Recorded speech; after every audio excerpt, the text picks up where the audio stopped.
ndithi thina siqala indlela sihamba indlela hanjiwe. Haleluya. Siqala into wazalwane, siqala into. Khona umuntu wasiqalela le ndlela. Haleluya. Siqala into. Sithatha kuye, yonke into esenzayo sithatha phi? Haleluya.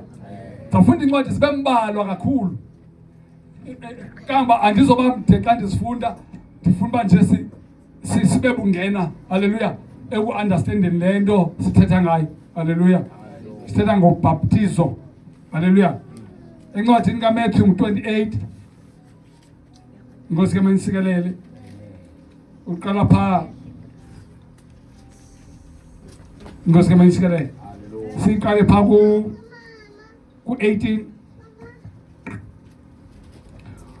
Waza uYesu wathetha kubo esithi, linike mna lonke igunya emazulwini nasemhlabeni nasehlabathini. Verse 19. Hambani ngoko niye kuzenza abafundi zonke inhlanga, nibabhaptizela egameni loYise, loNyana, loMoya oyingcwele. Hambani ke ngoko niye kuzenza abafundi zonke inhlanga, nibabhaptizela egameni loYise, loNyana, neloMoya oyingcwele. Kuyacaca kuba umfundi lo akagqibelele ngapha. Haleluya. Uyabona abantu bayitshintshile indaba baptizo kule testament intsha. Haleluya. Ngendlela abeva ngayo. Abanye babhaptiza ngomoya oyingcwele. Haleluya. Abanye bazambela amaqula aqhekekayo according to incwadi kaIsaya. Abanye beni bazambela ntoni? Amaqula aqhekekayo angagcini manzi. Haleluya. Andazi itshintshe phi indaba baptizo uma kuthethwa uthi nibafundise nibabhaptize nibaxele zonke izinto enduse umthetho ngazo. Haleluya. Ngumthetho ke lo okuba nibathini nibabhaptize ungene ebuKristwini. Haleluya. Ubhaptizo kolu luyintoni? Yintoni ubhaptizo? Haleluya. Makasiya pha encwadini kaPeter. Masiya pha encwadini kaPetros oqala sahluko sesithathu.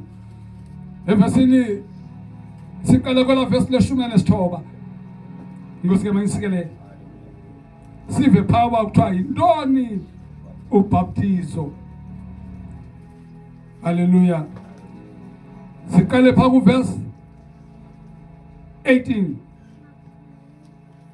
Ngokuba noKristu wabuva kwakanye ubunzima ngenxa yezono, ilungisa lisiva ubunzima ngenxa yabangemalungisa, ukuze asisondeze kuye uThixo, ebulewe okunene esenyameni kodwa esidla edliswe ubomi ekuwo umoya.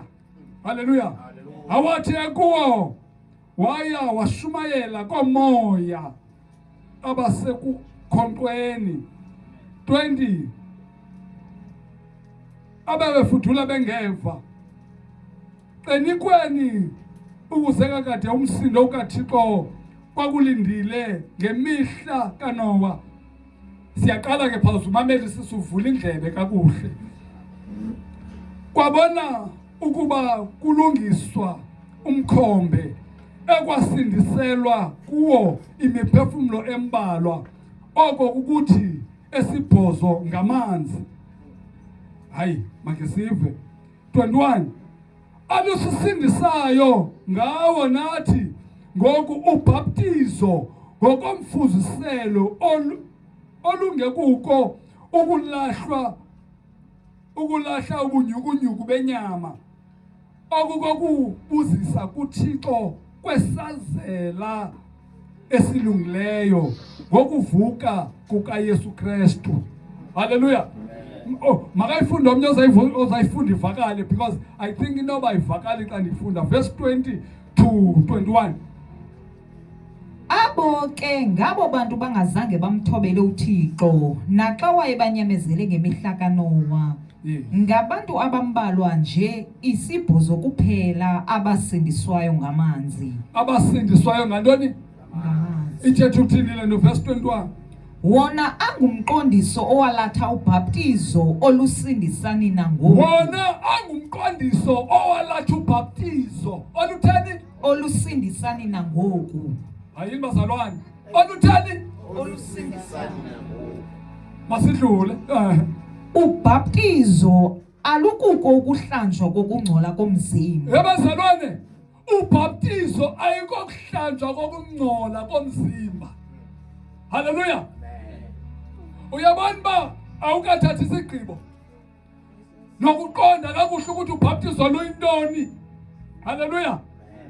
Uzawuhlala unjalo sowubhaptiziwe. Usuka pho uzawuba wes. Ile nto abantu abaxhosa uyahumrheka.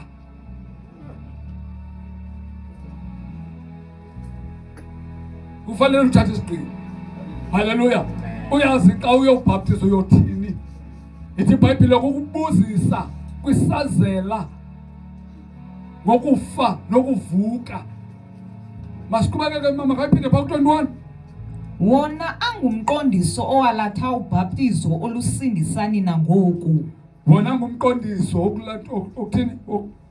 Owalatha ubhaptizo olusindisani nangoku. Yes, dlula. Ubhaptizo alukuko ukuhlanjwa kokungcola komzimba. Ayibazalwane. Lusisithembiso esenziwa kuThixo ngomqhelo wonke. Lusisithembiso bazalwane. Lungumqondiso. Luye bazalwane injongo yoba umuntu abhaptizwe. Haleluya. Ayini bazalwane. Awukwazi ukuya emanzini ungamkholwa uKristu ukuthi wafa wavuka. Haleluya. Uzamphika ukuthi wafa wavuka sowubuyile ebhaptizweni. Uma ungayikholwa loo nto. Haleluya. Kodwa ufanele noba sewukhona ungabhaptizwanga awukavumi ukuthi uKristu wafa wavuka. Awukandiva. Ingaba semilebeni yomlomo kodwa iphi isimbolo echoyo uyenzile. Hayi masiphinde u21 ingane ingavakala. Wona angumqondiso owalatha ubhaptizo olusindisani nangoku. Ubhaptizo alukuko ukuhlanjwa kokungcola komzimba. Ungabi nethemba lokuba xa uyobhaptizwa ubunyukunyuku bakho bomzimba buhlanjiwe. Haleluya. But apha size kwisazela. Size kumuntu ongaphakathi. Haleluya. Umuntu okwaziyo ukuthetha nawe. Haleluya. Awuxelela ukuthi asiyo le. Yiyo le. Haleluya. Umphikiseke wena kuyirhuqa inyama yakho. Haleluya. Uyise apho athi umuntu khona asiyo le. Haleluya. Uphikisane nalomuntu ungaphakathi. Okay? Andikakuva mama u21. Lusisithembiso esenziwa kuThixo ngomqhelo wonke. Lusisithembiso esenziwa kuThixo ngomqhelo wonke. Lusindisa ngamandla okuvuka kukaKristu. Lusindisa ngamandla. Khawuphinda nduva. Lusindisa ngamandla okuvuka kukaKristu. Lusindisa ngamandla okuvuka. Bazalwane, this is a very very very important symbol. Ongenawushiya ungumzalwane. Hayi bazalwane, isimbolo engenawushiya ungumzalwane le. Uzathi omnye umuntu kwakubhaptizo Johane thina simbona nguYesu baptize whatsoever all that stuff. Baninzi abantu abaye bathi bathethe lo but uYesu baptize. Naye wabhaptiza la. Wabhaptiza ba. Ithenye indoda ikhona iyesile ishunyayezwa yathi yawuva indaba eziziluyi yabuza kwalani ndingabhaptizwa ngoba nanga amanzi. Ayitsho noba hayi mina mandibekele veki izayo noko zawuba ready. Yathi yawuva yakholiseka yanela yathi kwalani nanga manzi bebazalwane akekho yabona ikholo alisoze ligqibelele lingayanga emanzini bazalwane. Asoze ligqibelele lingayanga emanzini, asoze ligqibelele. Inkosi mayisikelele. Asoze thina bazalwane soze ligqibelele ikholo lingayanga phi, soze ligqibelele. Incwadini kaJohn ngo-3, John 3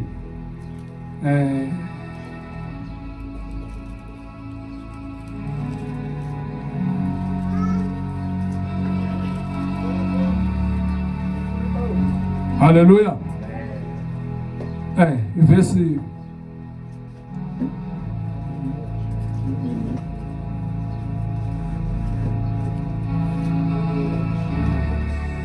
mancane. Haleluya bazalwane. Khona ufikileyo.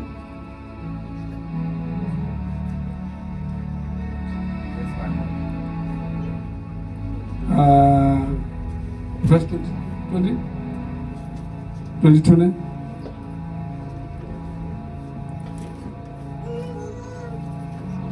Yes. Ndicela alifundele mama. Lapha verse 22 kunesihloko. uYohane udedela uYesu. uJohane. Haleluya. Uyaphi? noKristu ngokwakhe wabhaptiza abazalwane. Ebhaptiza abantu. Ithi iBhayibhile nakubeni kwakungabhaptizi yena kwakubhaptiza abafundi bakhe, but under his command. Hallelujah. Under his command. Inkosi mayisikelele. So isikhathi ukuthi abazalwane uma bethatha isigqi, haleluya, bazi ukuthi bayothina emanzini. Into ebuhlungu ukuthi if ubheke emanzini ungayazi ubuyothina. Haleluya. Ubuyigqithisele kule nto ubuyenza, uyenze more. Amen. Ngoba kaloku akuyangahlanjwa kunyukunyuku bamzinga pha, kodwa kuyothethwa nesazelo ngokufa nokuvuka kwabani kaKristu. Isazela sakho siphile kwazi ukuthi uKristu wafa, wathini, wavuka. Inkosi mayisikelele. Impilo yomzalwane le. Amen. Impilo yontoni yomzalwane le ukuyazi ukuthi uKristu wamfela, and ukuze lonto iphile kuye kukuyaphi. Inkosi mayisikelele. Uzawuthi ubhaptizelwe ntoni? Hayi ka usithi kumayile ebhaptizweni uthi uyothina ebhaptizweni, ubhaptizelwani? Ubhaptizel. That's why esithi bazalwane ndisanda kujonga abazalwane apha ekuseni ngexesha engcokolana. Incwadi yezenzo uba bezaliswe ngumoya oyingcwele bonke ngaphakathi, kuthiwa elo enesabelo somlilo phezu kwakhe. Uthi aba bantu sebewamkele nje umoya oyingcwele njengathi aba, kwalani ukuthi singabasemlanjeni, kwalani ukuthi bangayobhaptizwa. Haleluya. Sebewamkele umoya oyingcwele naba bakholwa, siyababona kwalani. Inkosi mayisikelele. Bathetha ngalwimi izimbi, uThixo bahlele bazalwane, but ukuzizalisekele ngokuthi akavuyiswa yini ba hayi sebethetha ngelwimi, sebehlelwe ngumoya oyingcwele athi kwanele. Uthi kwalani ukuthi singabasi ngoku emlanjeni. Haleluya. Because ayigqibelelanga le nkonzo until bathini bafike emlanjeni. Inkosi mayisikelele. So lelo xesha abazalwane ukuthi abazalwane bazi ukuthi ukubheka emlanjeni bawubhaptizwa, basichithe ixesha kodwa kuzalisekiswa inkonzo. Inkosi mayisikelele. Hayi eyami indawo iphela.